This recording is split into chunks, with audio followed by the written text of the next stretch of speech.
এবারে বাংলা লিংকের সৌজন্যে বইমেলার খবর।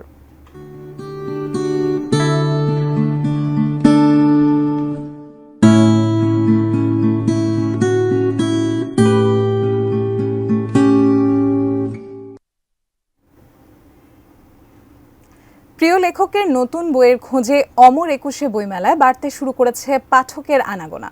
এবার কোনো কোনো প্রকাশনী বই প্রকাশের সংখ্যা কমিয়ে দিলেও আগের মতোই নতুন বই আনবে বেশিরভাগ প্রকাশনী। নতুন বইয়ের টানে মেলায় আসতে শুরু করেছেন পাঠকেরা। প্রবীণ লেখকের ভিড়ে কেউ কেউ খুঁজে নিচ্ছেন নতুন লেখকদের বইও। গল্প, কবিতা, উপন্যাস আর প্রবন্ধ ছাড়াও বিষয়ভিত্তিক নানা বইয়ের প্রতি আগ্রহ রয়েছে পাঠকদের। জুলাই আগস্ট অভ্যুত্থানের ওপর বইও খুঁজছেন কেউ কেউ। অস্থিতিশীল পরিস্থিতির ভিতর দিয়ে বাংলাদেশ গেল, এর থেকে কীভাবে আমরা মানুষকে সামনের পরবর্তীতে সামনের দিকগুলোকে ভালো করতে চাই, সবার একসাথে এগিয়ে আসে, এগুলো নিয়ে অনেক লেখা হয়েছে যেগুলো আমাদের আসলে অনুপ্রেরিত করবে সামনের জেনারেশনকে। 5 বছর পর এসেছি এবং অনেক কিছু চেঞ্জ, এটা অনেক স্টল নতুন এসেছে যেগুলো ছিল না। বইমেলা তো আসলে খুবই আনন্দের একটা বিষয়, অনেক মানুষের সঙ্গে দেখা হয়, অনেক ধরনের বই। খরচ বেড়ে যাওয়ায় এবছর আগের বারের মতো বই প্রকাশ করেনি কোনো কোনো প্রকাশনী। সর্বমোট 170+।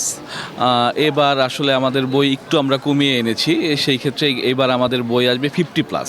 কেউ কেউ আগের ধারায় থাকলেও অনেকে ছাড়িয়েছেন বিগত বছরে প্রকাশিত বইয়ের সংখ্যা। তবে বেশিরভাগ প্রকাশনীর বই প্রকাশের তালিকায় বিশেষ গুরুত্ব পেয়েছে জুলাই আগস্ট গণ অভ্যুত্থান। গত বছর আমাদের এখানে প্রচুর বই ছিল এবং আমাদের এখানে নতুন এই বছর প্রায় 80+ বই এসেছে।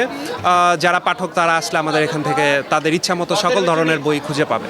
জুলাই আর্কাইভের জন্য এখন তো বটেই 15-20 100 বছরের পরেও এটা খুবই মূল্যবান একটা বই হবে। সেটা হচ্ছে সংবাদপত্র জুলাই অভ্যুত্থান। এবছর আমাদের এখনও পর্যন্ত টার্গেট আছে 80টা নতুন বই করার। গতবার 40-42 এরকম ছিল। Waliul Sakib, ATN news, Dhaka.